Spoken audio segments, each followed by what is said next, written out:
a problem. I don't know, Josh, you're wearing blue. Does that signify anything today? But we didn't have a problem.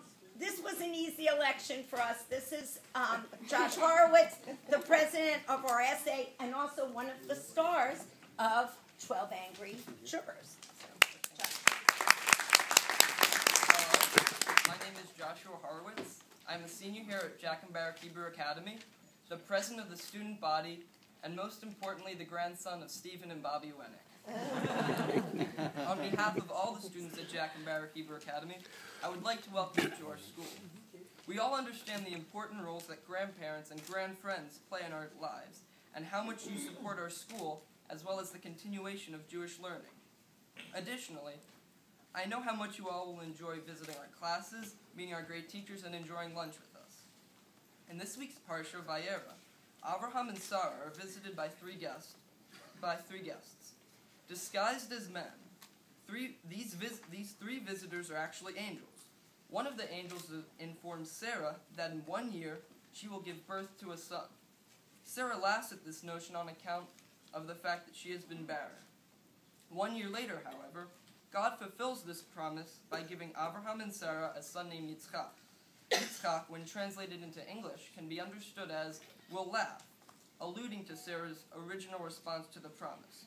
At the time of Isaac's birth, Abraham is 100 years old and Sarah is 90 years old. While being tested regarding his devotion to God, Abraham is commanded to sacrifice his only son on Mount Moriah. Just before carrying out this action to abound Isaac, a voice from heaven calls to Abraham to cease his action. A ram is then sacrificed in Isaac's place. In this very well-known scene in the Torah, Abraham appears willing to sacrifice his only son in order to validate his loyalty to God. There are three lessons that can be derived from this story. The first is the importance of the next generation.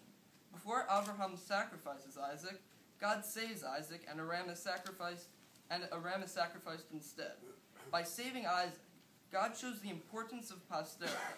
If Isaac had been killed, Abraham and Sarah would not have had an heir to continue Judaism in the future. The second concept is devotion to family versus devotion to God. Although the Torah indicates that God stopped Abraham before he could kill his son, we do not know what actually would have happened had God not intervened.